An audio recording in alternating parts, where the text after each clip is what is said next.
Apple का अब पहले इलेक्ट्रॉनिक वोट देखते हैं। देखिए आइए।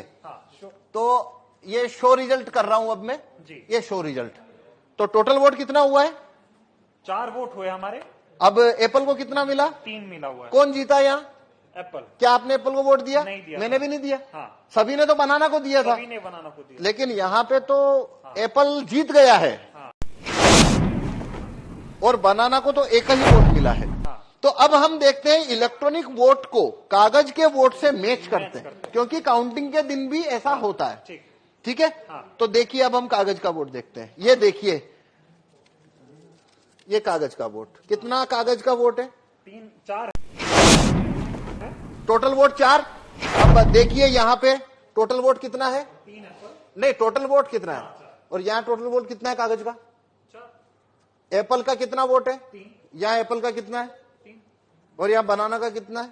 ये बनाना का 1। जबकि तो चारों आप ने बना भी मतलब नहीं उसमें बेईमानी हो जितना धांधली करना है उतना हो सकता है। 5 सीट करो चाहे 50 सीट करो चाहे 100 सीट धांधली करो, और वो कभी पकड़ में नहीं आएगा। हाँ, तो 1 मिनट ये पर्ची निकाल लेते हैं। ठीक है ना? हाँ। अब हमारे पास अभी हाँ, अब आप देखिए पहले से अंदर कोई वोट नहीं है। कोई नहीं। 1 मिनट में इसको भी शो रिजल्ट को 0 कर दूं। अभी एप्पल को वोट दिया था एक हमने, तो टोटल वोट 1 हो गया। अब वापस हाँ, इसको मैं वापस 0 कर देता हूँ। Start demo. हाँ, शुरुआत करते हैं और मैं अब वोट करता हूँ। हाँ, बनाना या वाटरमेलन किसी को भी। 3 विकल्प है हमारे पास। हाँ। अब मैं इसमें नहीं, अगर आप एप्पल को वोट देंगे, एप्पल का वोट तो ये चोरी करने ही नहीं वाला है। ओके, हमें दूसरों को देना। हाँ, आपको चोरी देखनी है तो आपको बनाना को वोट करिए या फिर वाटरमेलन को करिए। मैं बनाना को वोट करता हूँ। ठीक है, तो आप देखिए आप क्या पर्ची देख रहे हैं? हाँ, बनाना आ गई। बनाना आ गई। जी। तो आप वोटर ने बनाना की पर्ची देखी जी। वोटर यहाँ से चला गया। हाँ। अब अगला वोटर आया। आप हैं दूसरे वोटर। मान लीजिए मैं फिर बनाना को करता हूँ। ठीक। मैंने बनाना को वोट किया। हाँ। अब देखिए मैंने क्या देखा? बनाना। तो मैं भी खुश हो गया। खुश हो गया मतलब सेटिस्फाई हो गया। जी, जी। मैं चला गया। अब मान लीजिए आप आए, आप फिर से बनाना को वोट करिए। मान लीजिए मैं फिर से बनाना को वोट कर देता अब देखिए आप क्या देख रहे हैं यहाँ पे? हूँ। बनाना देख पा रहा हूँ। बनाना देख रहे हैं। जी। तो आप सेटिस्फाई हो गए। हाँ। आप भी चले गए। तो हमने 3 वोट कर दिए। 3 वोट कर दिए। ये बनाना बनाना बनाना। 1 वोट और कर लेते हैं। ये मान लीजिए मैं अब वापस बनाना को वोट कर रहा हूँ। ठीक है।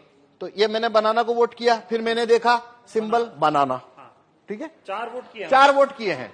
चारों बनाना को। चारों बनाना को। तो अंदर से एप्पल का अब पहले इलेक्ट्रॉनिक वोट देखते हैं। देखिए आइए। हाँ। तो ये शो रिजल्ट कर रहा हूं अब मैं जी। ये शो रिजल्ट। तो टोटल वोट कितना हुआ है? 4 वोट हुए हमारे। अब एप्पल को कितना मिला? 3 मिला हुआ है। कौन जीता यहाँ? एप्पल। क्या आपने एप्पल को वोट दिया? नहीं दिया। मैंने भी नहीं दिया। हाँ। सभी ने तो बनाना को दिया था। सभी ने बनाना को दिया। लेकिन यहाँ पे तो एप्पल जीत गया है। हाँ। और बनाना को तो एक ही वोट मिला है। हाँ। तो अब हम देखते हैं इलेक्ट्रॉनिक वोट को कागज के वोट से मैच करते हैं, क्योंकि काउंटिंग के दिन भी ऐसा होता है। ठीक। ठीक है। हाँ। तो देखिए अब हम कागज का वोट देखते हैं। ये देखिए, ये कागज का वोट। कितना कागज का वोट है? 3 4 है। Total vote 4। अब देखिए यहाँ पे टोटल वोट कितना है? 3 एप्पल। नहीं, टोटल वोट कितना है? और यहाँ टोटल वोट कितना है कागज का? 4। एप्पल का कितना वोट है? 3। यहाँ एप्पल का कितना है? 3। और यहाँ बनाना का कितना है? ये बनाना का 1। जबकि तो चारों ने बनाना को तो दिया। आप 100% वीवीपैट की पर्चियों की काउंटिंग करिए। ये लो काउंटिंग कितने की करनी है कर लो काउंटिंग। क्या आपकी चोरी पकड़ में आई? नहीं है अभी। लेकिन मांग ये हो रही है, जो विपक्ष के जो इंडिया गठबंधन के तमाम नेता हैं वो ये कह रहे हैं कि वीवीपैट की पर्चियों की 100% मिलान होनी चाहिए। मशीन की गिनती आप बताइए होनी चाहिए क्या? नहीं, इस क्या हिसाब से मतलब? जो आप दिखा रहे हैं इसमें से तो आप साबित ही नहीं कर पाएंगे कि ऐसा गलत हुआ। भाई ये मैं ना खोलूं हाँ। तो यहाँ पे तो ये होने के बाद में जो बनाना का कैंडिडेट है वो वोटर को बोलेगा भाई तुमने तो मेरे को वोट ही नहीं दिया। वोटर बोलेंगे हमने तो बराबर वोट दिया, पर्ची छपी भी देखी। सवाल और है, अभी हम जब वोट डाल रहे थे तो यहाँ पे पर्ची ये एक ही दिख रही थी। हाँ, वही पर्ची बार बार कटनी चाहिए पर्ची, जो कि कटती पर नहीं, ऐसे वो होनी चाहिए। हाँ, पर उसको वोट फुल कट करेगा नहीं। क्योंकि उसको वोट जब चोरी करना है तो वो नहीं करेगा। हाँ, क्योंकि वो फिर पर्ची वहीं दिखती रहती है। हाँ हाँ हाँ, ये सारा खेल है। हाँ, ये सारा खेल है। और ये इसको जिस सीट के ऊपर आपको वोट जितना चोरी करना है वैसा उसमें कमांड आप भेज दीजिए तो वैसा होना शुरू हो जाएगा। कुल मिला के साबित होता है कि ईवीएम को आसानी से हैक किया जा सकता है। आसानी से इसमें वोट चोरी हो सकते हैं और वो कभी पकड़ में नहीं आएंगे। क्योंकि यदि मैं ये खोल के ना दिखाऊं तो आप कभी नहीं, ये साबित नहीं हो सकता कि वोट चोरी हुआ है। चुनाव आयोग खोलने देगा नहीं आपको? तो नहीं, चुनाव आयोग तो छूने ना देता। हाँ। वो कहता है वो जब लास्ट में काउंटिंग होती है तभी वो 5 हर विधानसभा में 5 वीवीपैट खोली जाती है। ठीक है, अभी ये बताइए कि 2024 का चुनाव जिसे कहा जा रहा है कि लोकतंत्र और संविधान को बचाने का चुनाव हो रहा है, तमाम लोग ऐसा कह रहे हैं अब की बार अगर बीजेपी को नहीं हराया, अब की बार सत्ता परिवर्तन नहीं हुआ तो बीजेपी ऐसी पार्टी है जो देश में चुनाव ही नहीं होने देगी। इस तरह के सवाल खड़े हो रहे हैं। इस वक्त में ऐसे हालात में अगर ईवीएम से चुनाव हो रहा है तो कितना बड़ा खतरा आप देख रहे हैं? देखिए, ये भारत में अभी सारी 545 लोकसभा सीट के ऊपर जो चुनाव होने वाले हैं वो वीवीपैट से होने वाले हैं। हाँ। सभी में कांच है, वो काला है, सभी में लाइट की अवधि 7 सेकंड है। तो मतलब ये अभी जो चुनाव है वोट ईवीएम से चुनाव कराना उसका कोई मतलब ही नहीं बनता, कोई भी मतलब नहीं बनता। जितना धांधली करना है उतना हो सकता है, 5 सीट करो चाहे 50 सीट करो चाहे 100 सीट धांधली करो, और वो कभी पकड़ में नहीं आएगा। इसीलिए हम ये भाई आपने अगर मैं ना गेट खोलूं आपको पकड़ में आ रहा है? नहीं आ रहा, किसी को आ नहीं सकता। मतलब सारा खेल इसी काले शीशे का है, ये जो लगा हुआ है। हाँ, तो इसलिए हम कह रहे हैं कि देखिए भारत के अंदर सिटीजन के पास कोई ज्यादा राइट्स तो है नहीं।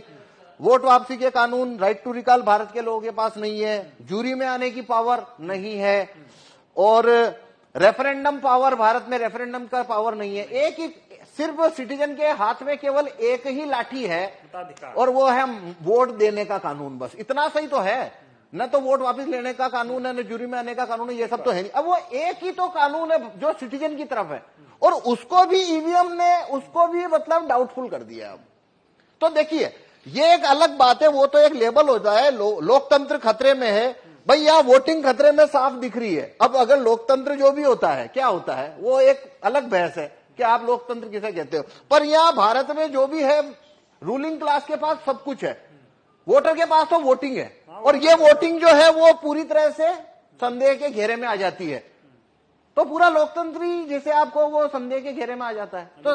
तो मेरे से आप पूछो तो 2024 की में जितनी भी पार्टियां, रिकॉग्नाइज पार्टियां जो कि चुनाव लड़ रही है, या वो उन्होंने ये मुद्दा ही गलत उठाया कि भाई 2024 के बाद में यहाँ पे चुनाव ही नहीं होंगे। भाई अभी कहाँ हो रहे हैं? आपने मुद्दा इसको बनाना था कि काला कांच जब तक है, हो रहा है बस बटन दब रही है, नहीं तो वो अभी भी तो नहीं हो रहा है। भाई देखिए एक बात समझिए, जो व्यक्ति ये कहता है कि 2024 के बाद चुनाव नहीं होंगे, तो भाई क्यों? क्योंकि बीजेपी की अगर सरकार बन गई तो भाई तुम काला कांच जब तक है तो सरकार उनकी बनेगी, वो आप मतलब तो वो तो बात वही खत्म हो गई ना। अभी से तो आप वो मुद्दा चुनाव के बाद क्यों ला रहे हो? आप चुनाव में ये मुद्दा रखो ना पहले कि भाई जब तक ये कांच काला है हमको आप बैलेट पेपर रखवाइए, और रिकॉग्नाइज पार्टी अगर इस मामले को उठाए तो अभी भी इतना वक्त है कि ये